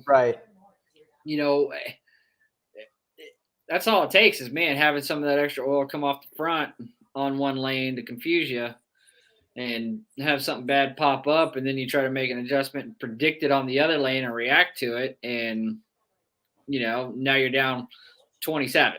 Right. So it could happen that fast.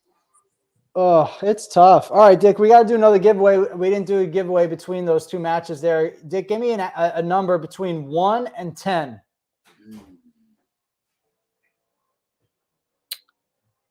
8. 8. 1, 2, 3, 4, 5, 6, 7, 8. All right. Adam Skidmore. Oh, no way. From where? Adam Skidmore, you're the winner. Congratulations, man. We will give you a chamois and a grip ball. Chamois and a grip ball. Message us, and we'll get that sent out for you. Message us which chamois you'd like. You can go to our website and pick out. We got red, blue, purple, orange. You got gold, breast cancer awareness, USA, a camo one. Then we got a couple different color grip balls we can get sent out to you. So all right. So again, thanks to Dick. Again, as Dakota said, he could have picked 7. Could have picked 7. He could have picked 1, but he didn't. Like my average on pin count usually when I'm bowling. 7. We got to change the camera angle here. Changing the camera angle. Hold on a second. You guys work that out. I'm gonna use the restroom.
Another non-strike out of the break. Over rotation, Brooklyn.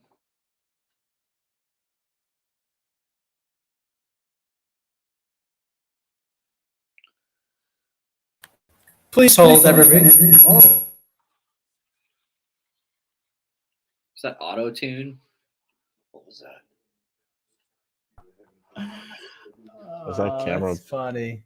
I added the wrong camera back to the stream, which is why we got that massive echo there. But can you hear us? You got it all, Dick? You got us now? We're in there. We did a little battery action change. Sorry about that, folks. But now we're back and we're rocking and rolling here. Another I mean, they don't out of the break. But the thing is like their ball reaction to the left looks like awful right now. We can't hear. I'm messing with you. I was gonna say we just heard him talk. I legit hate him. Oh my god, that was great. So That was they hilarious. Oh big my over rotation God. out of the gate, man.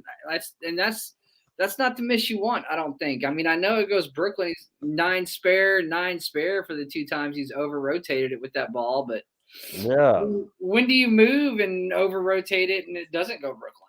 Right, exactly. Is the Wolverine? Didn't he threw that at the players right on the left lane? I think it was. I have no idea. No, I don't think he threw that ball at all. I forgot what he was throwing, but it also He was throwing a hustle, right? No, I don't remember what I don't he know was what throwing. he was throwing.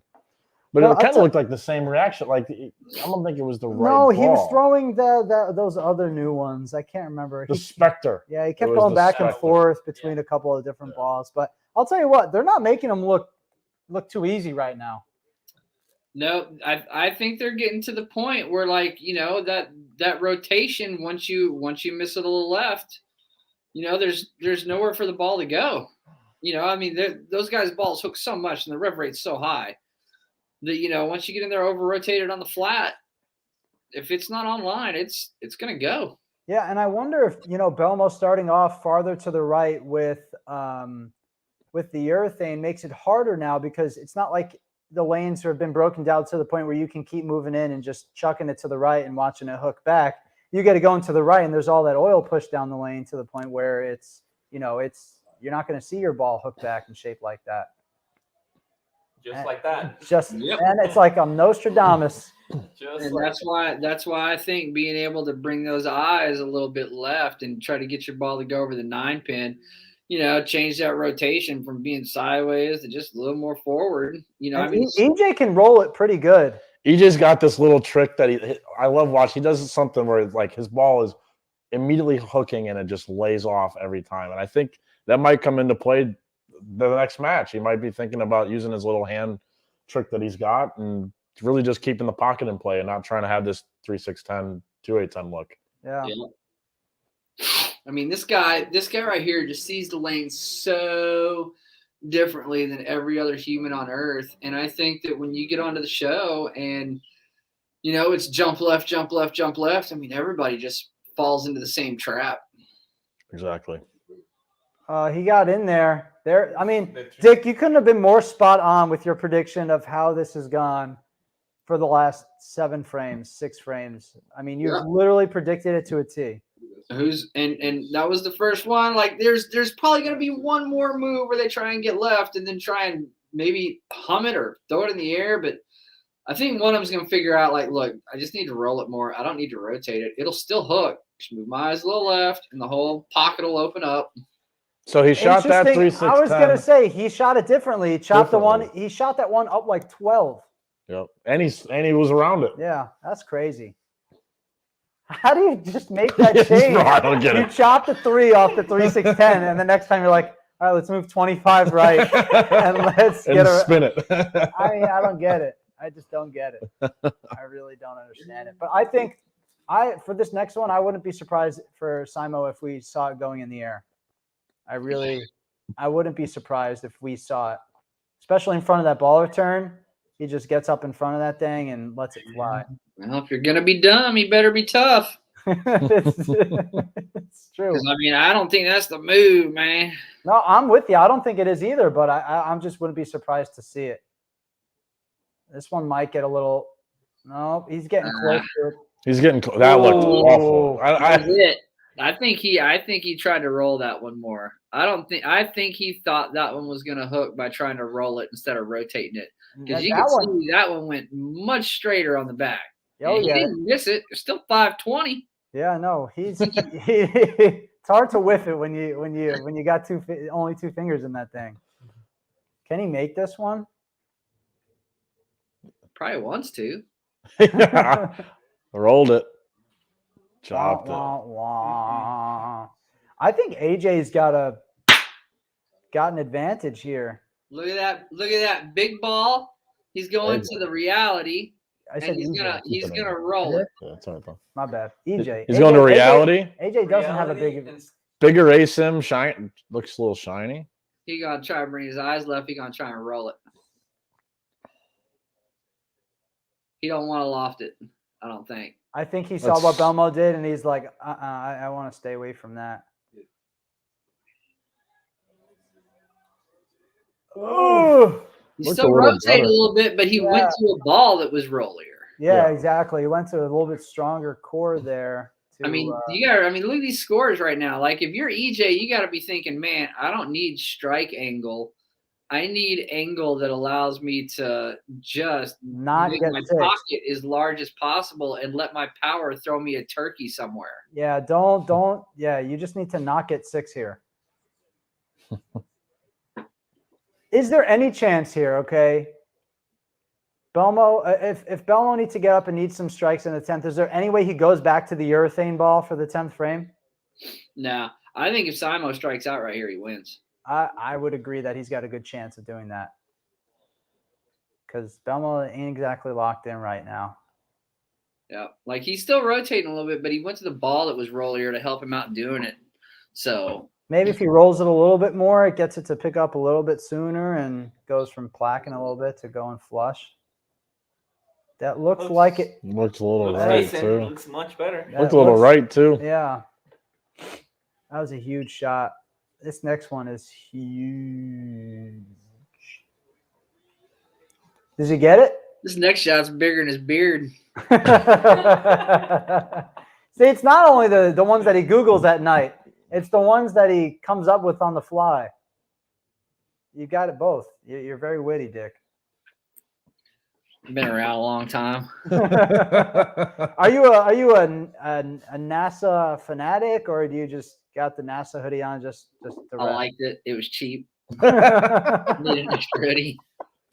They had one the one I wanted to get. They didn't have my size, but it had Whitney Houston's picture on it. Had an autograph. Had like pictures of her on the arm sleeve. Dude, you find some wild stuff at Walmart.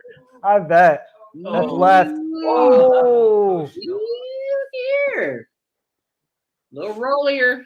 Control the lane at this point. So Belmo's got a ball change here. He's got to see this and think, I got the wrong piece in my hand. I mean, I know he's got a couple of strikes, but I mean, how confident are you with a ball that you've gone through the face, Brooklyn, labeled every shot and struck, and then thought you labeled one and got 6? Right. Like, I don't know what to do. I mean, Like, you might see Belmo pull out his spare ball and adjust off that 3-6-10 here in the 10th. Throw it straight up. He's got a ball change. Those 3 in the 10th looked way better.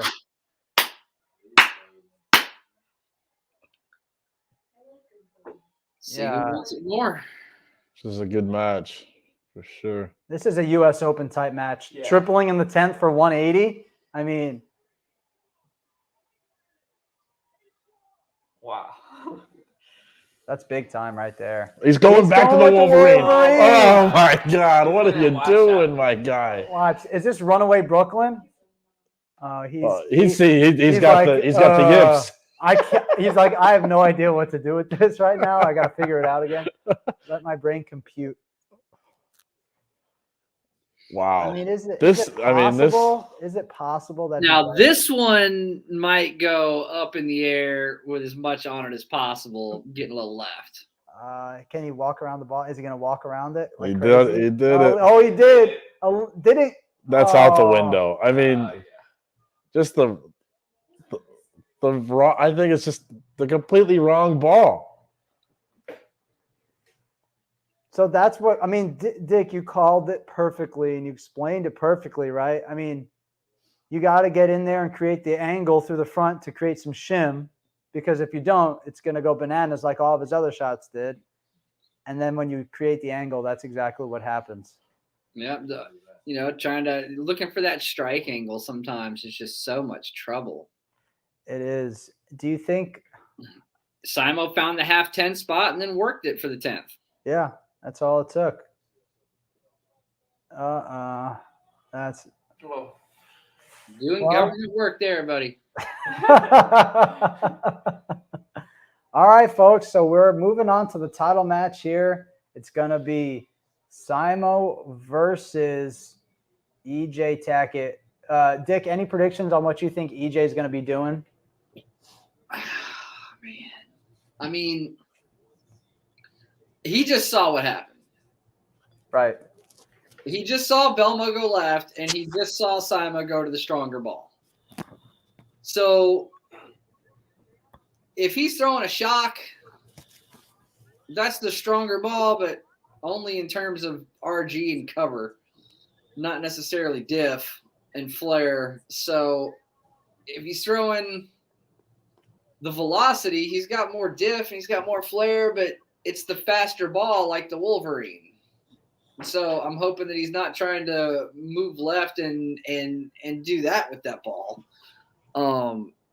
Honestly, right now, man, from what I just saw, I'd have him pull out an Iron Forge and, kind of watch them eyes down lane and not get them so loose to the right and kind of go with that little roll hit thing he could do. Right. Make it stand up and really control where his ball goes, through the pocket, not over the 8-pin. Yeah, that's great. But is now the time to look for that? After seeing 180, 160 on the board, I'm thinking, man, how can I get my ball to go over that 9-pin and leave me some stuff I can make and figure out how to let my power throw a turkey. So if I were in his shoes, I'd be careful. So a 4-putt here from Tom Hogue. What are the chances? Need a 4-putt. Yeah, I think it's gonna happen. Literally need a Tom Hogue just ask for a 3-putt. destroying. No, this is for birdie. Destroying my hopes and dreams. Oh my God! I'll keep going. Yeah. Keep going. It's over. It's over. Wah, wah, wah. Pain. Pain. All we know is pain. All you know is pain.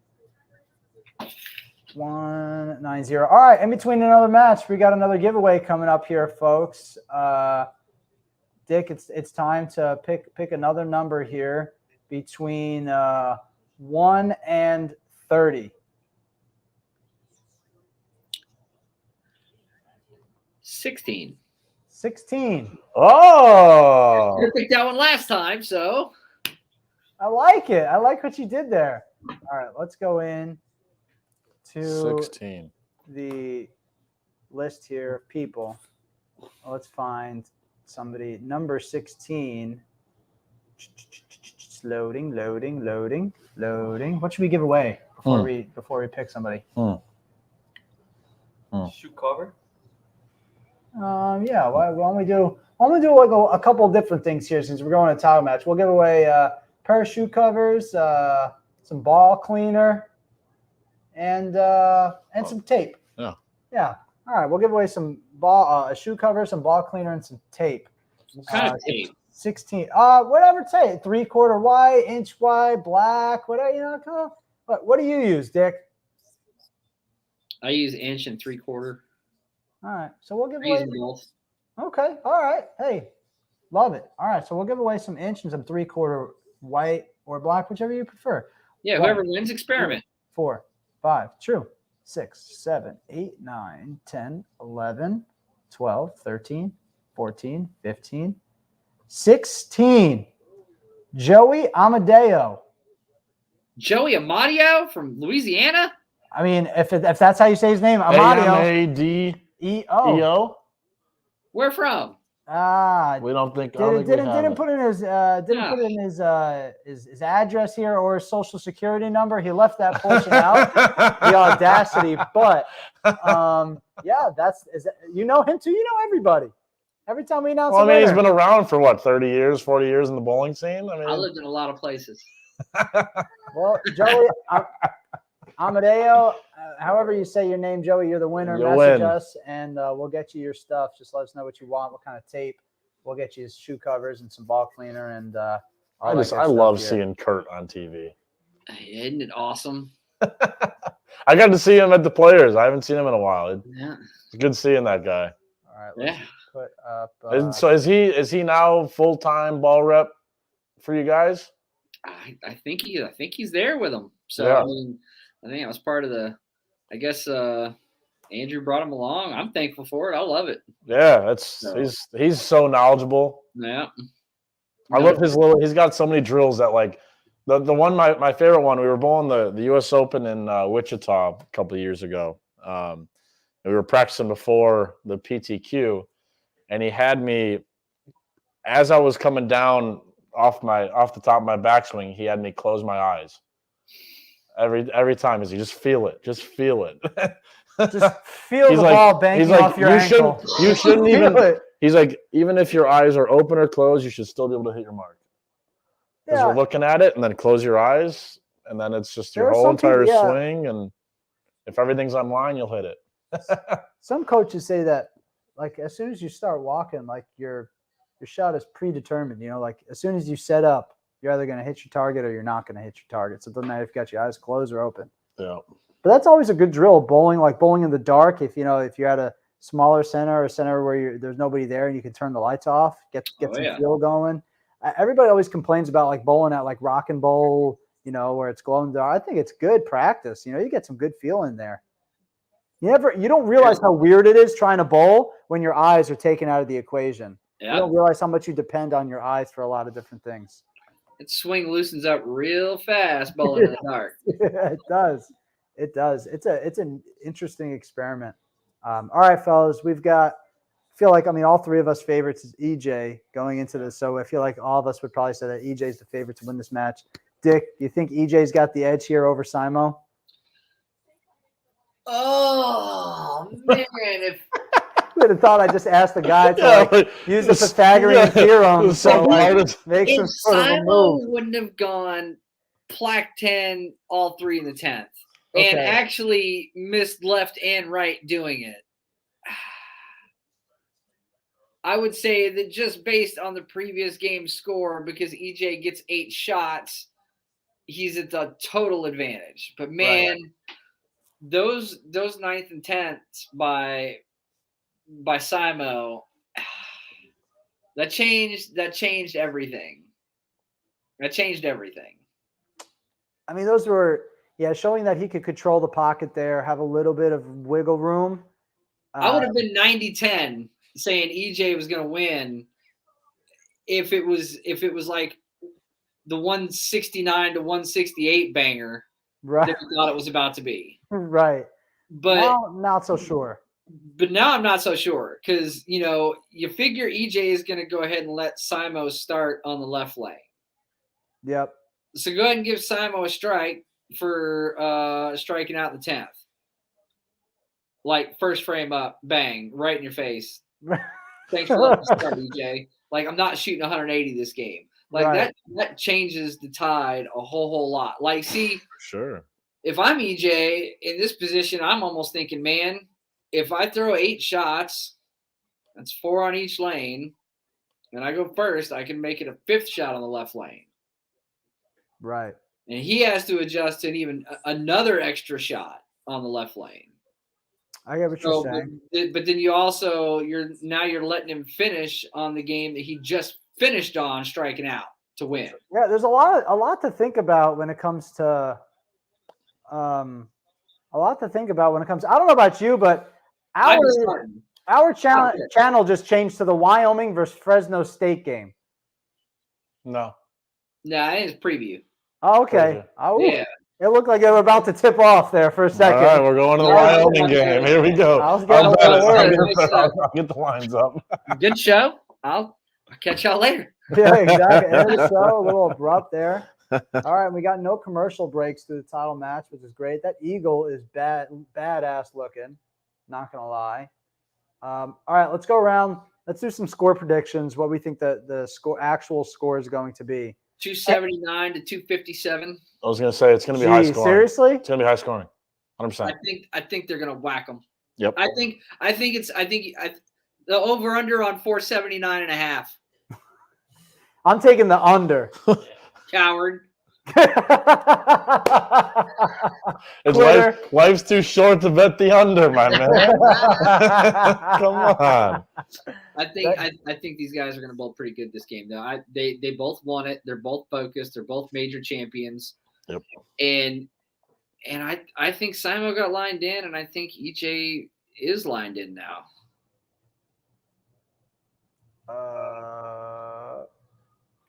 No.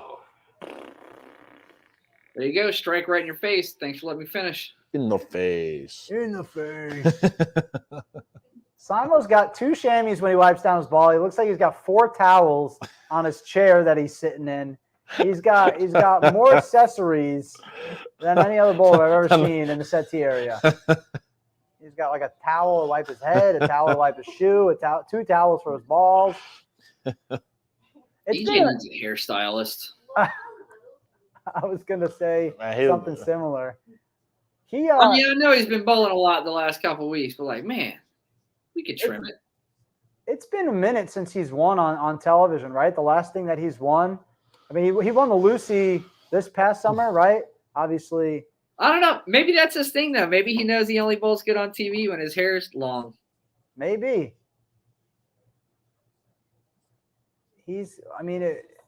It'll be interesting to see how he comes out here. And he's using the Venom Shock. Let's see how this goes.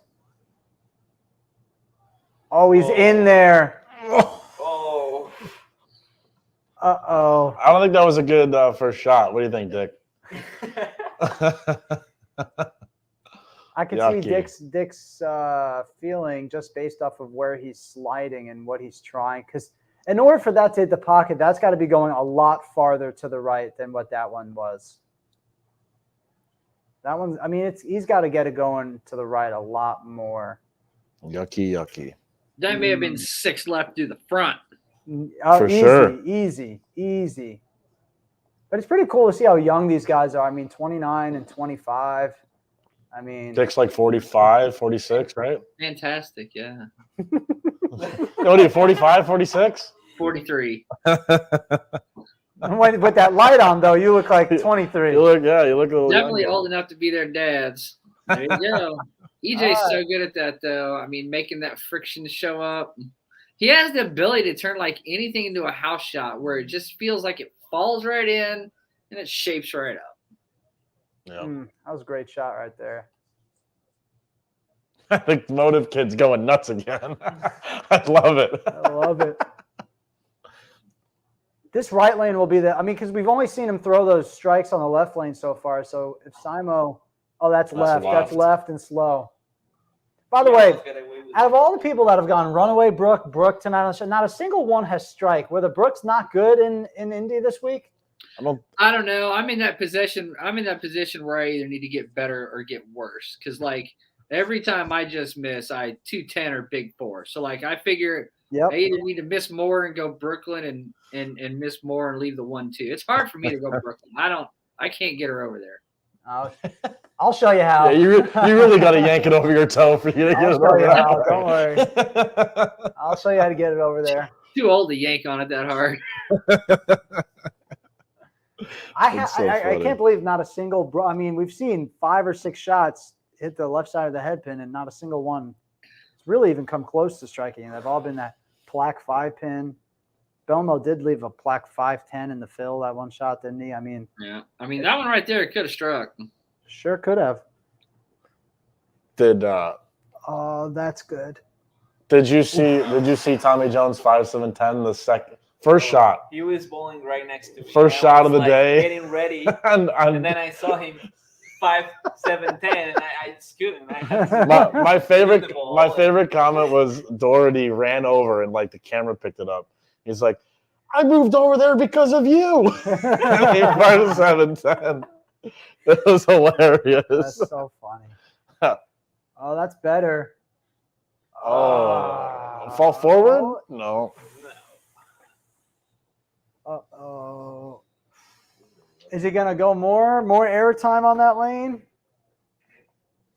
I'm starting to feel like, Dick, when you don't make the shows, you should be in that ball rep group too. It should be the 4 brilliant minds there, and you should be giving some insight too.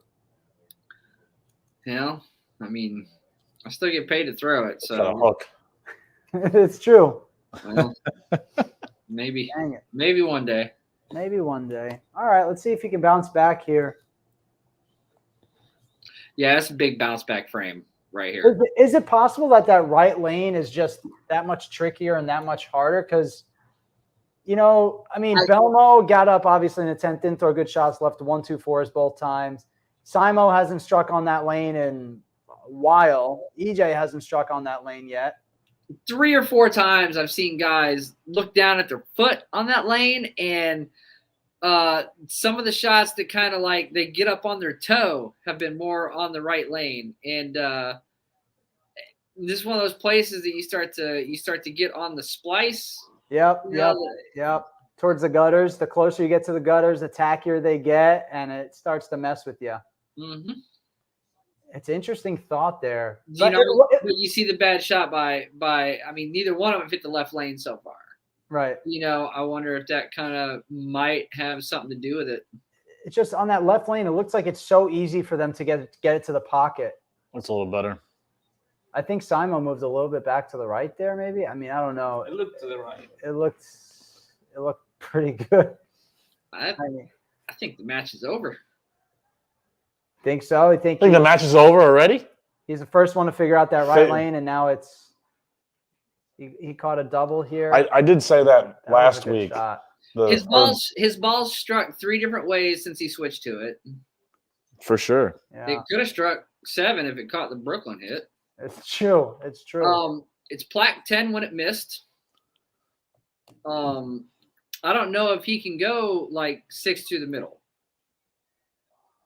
Yeah, that's troublesome. Because he just went all high flush, almost stone 9 last shot on that lane. Probably made it looks like he made maybe a little bit of an adjustment. He got a little bit farther and it light mixed it. That's like he is definitely doing a little more of a shove roll than like getting around it and trying to make it go through the pins. yeah, for sure. I wonder if this one's going to get more airtime or if he's going to try to do more of the roll, keep it in front of you. Airtime for sure. Wow. Well, Stuff it in there. Good. But that was so high flush. What do you do from that? Do you move more? you Like- lofted more. What happens when you miss is the question. It's not about where do you go. Well, we watched Belmo miss to the right, and we've seen what he Yeah, was I doing. mean, like if you're maxed out in that position with your hand and with your rev rate and Largest my Yope. gosh. Oh, wow. yeah. That's got a hook. Hook a lot. Oh no. Looks like he got his hand around a little bit too. And it was definitely to the right. I think he's going to need some help.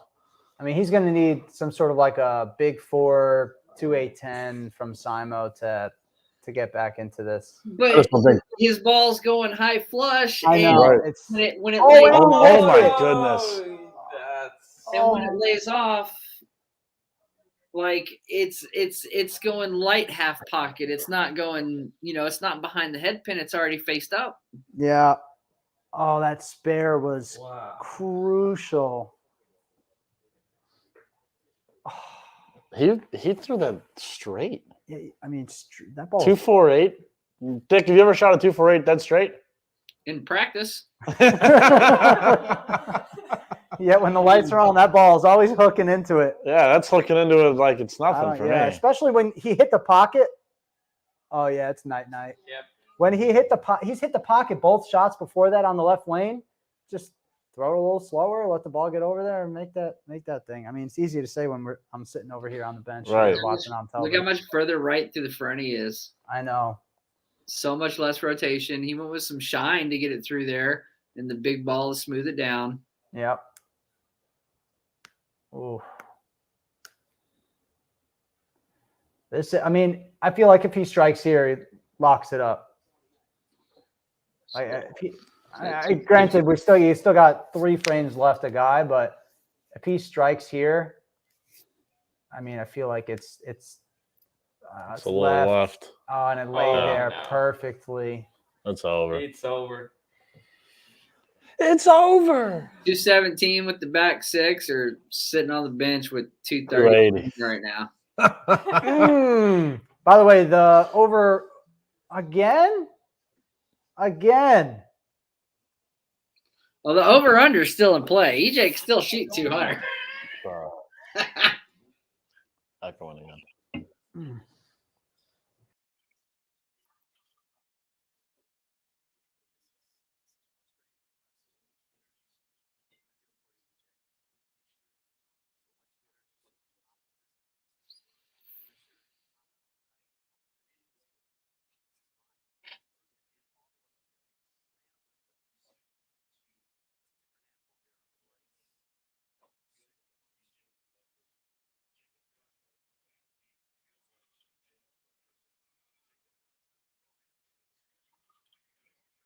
Well, I could have spared it.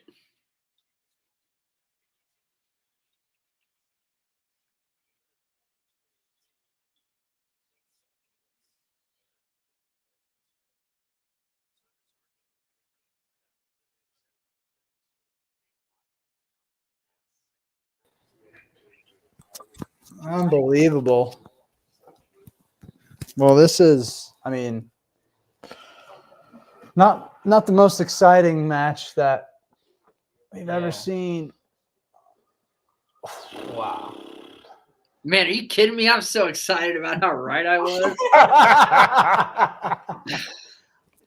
I mean, man. Pretty Do you think he could have been in like something a little bit stronger than that? Like I said, my choice for EJ would have been to not get, left like that, kill some of the rotation and get into that Iron Forge. For sure. Especially after seeing what Belmo's ball did in the ninth or Simo's ball did in the 9th and 10th. I mean, you have to think that with how bad Belmo's looked, like you weren't going to do the same thing. Oh, the same thing that he did. If he's making it look bad, you're probably not going to make it look much worse or much better. Yeah. Right. I mean. Yep. I mean, that's like when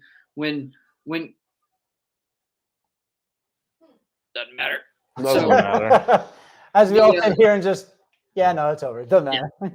So like it's it's one of those things like, man, like there's I think that maybe why do I feel like Simo's gonna back this one up and he's gonna make it? No. Oh yeah. Nah, quitter. 2. That's why I hook it. PVA Tour average is 0.6% on that spare. It's one of the hardest spares to make on tour. Same thing with the 3610. 2810. You guys are welcome. There it is. You guys are welcome. That 0.6 wouldn't be there. What for me? He didn't even throw the right ball. Right? You know that, right? That's 0.6. That's That's that guy right there. How many times do you leave it? Every time I watch an older show from like, I don't know, the 80s or something like that, or the early 90s, and I'm like, guy 2810s, and Bo's like, pretty much an impossible spare. And you're like, I'm not always start doing the math, and I'm like, yeah, for the next 29 years. Oh, that's crazy. So, wow. Guys, I'm sorry it couldn't have been a little more exciting, a little tighter. You know, man, we won't blame it on you, but we will blame it on you if you don't make the show at this week's event, because then you'll ruin the streak that we have on our show. We're 1 for 1. Yeah, and we want to keep the streak going, because then we can start making some money off of this and charging people to be the guests. We'll even cut you in a little bit on the deal if you make the show and we start making money. Yeah. So here's my prediction. Okay. So I'll look at that. Look Wow. at that. And it looked like he slowed down a little bit. Got in a clear ball, and but he looked like he rolled. He rolled real hard. Harder. Got a little bit further right through the front. And now he looks like he's on Simo's line. Now, Dick, that one wasn't nearly as rotated. No, if you're ball in EJ's shoes, are you changing balls to try to figure out what the right thing was to do, or are you just going to keep doing the wrong thing because you don't want to figure it out and then get mad at yourself? Oh no, I would be so mad at myself. He's understanding right now that he did the wrong thing. He's ready to get in his truck and start doing some donuts in the parking lot to relieve some stress. Yeah. So, man, what a he led by 500 pins, over 500 pins. One game decides. It's crazy, right? Oh, look at how good that is. And that's the ball that you suggested, Dick, that your thought of what No, that was a rip. That was velocity, wasn't it? Oh, that was velocity. Velocity, yeah. Yeah. So, I mean, I would have said Iron Forge to take a peek. I mean, I don't even know if you threw that ball this week. So, but the and that was just for ultimate control in case something like this happened. So, right. Yeah. Wow. But I mean, obviously the velocity, and that's why I say Iron Forge. He's in a velocity. It's 2 balls weaker, So, I mean, but I think that if you see what his hand did, those in that 10th frame when he switched balls, that wasn't nearly as rotated. He wasn't trying to go after it and make it get back. He was going way more up the back of it, way more stable, and he caught those 2 can opener hits. No doubt. Mean, EJ, you're gonna catch those with your rev rate and your power. So of course, Simo throws the backup ball. What a idiot.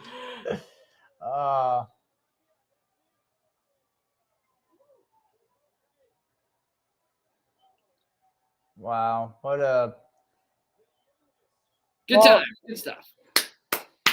Well, Dick, thanks so much for coming to hang out with us, man. Really appreciate. Oh, and My prediction. Yes, for, prediction. Yes. for next week. So originally I was left-handed. I still write left-handed. I still eat left-handed. Broke my arm a long time ago.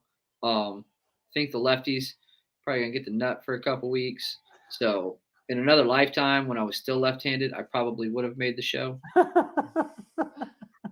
So, But what about right-handed Dick? we'll find out this week. Well, we'll be rooting for you, man. We appreciate you coming to hang out with us during the show. We know that you guys have tons of stuff going on in Michigan, and a lot. You guys could have gone ice skating. You could have. I don't even know what you guys could have done, but you could have done something else. So thanks for coming to hang out with us, man. We really appreciate it. Oh man, couldn't have had more fun. Thank you guys. All right, thanks, Dick. We'll see you again soon, buddy. Good luck this week. Have a good one. All right, thanks. You too, Dick. All righty, everybody. Well, that does it for U.S. Open Strikeforce Cast. This is the second Strikeforce Cast that we've ever done. We want to thank everybody for coming to hang out and watch with us. Before we sign off, Benji, Dakota, what are your final thoughts for the show? It was a great show. Yeah, it was exciting. Unfortunately, that last match wasn't very interesting as we would have wanted to, but definitely showed how talented this Anthony Tomlinson is and how good he is. And I think it was pretty cool to watch. Yeah, it's same. I mean, it was fun to watch. I love doing these things. This is cool to interact with some people on Facebook and YouTube and hanging out and watching a pretty good TV show is definitely a really good time.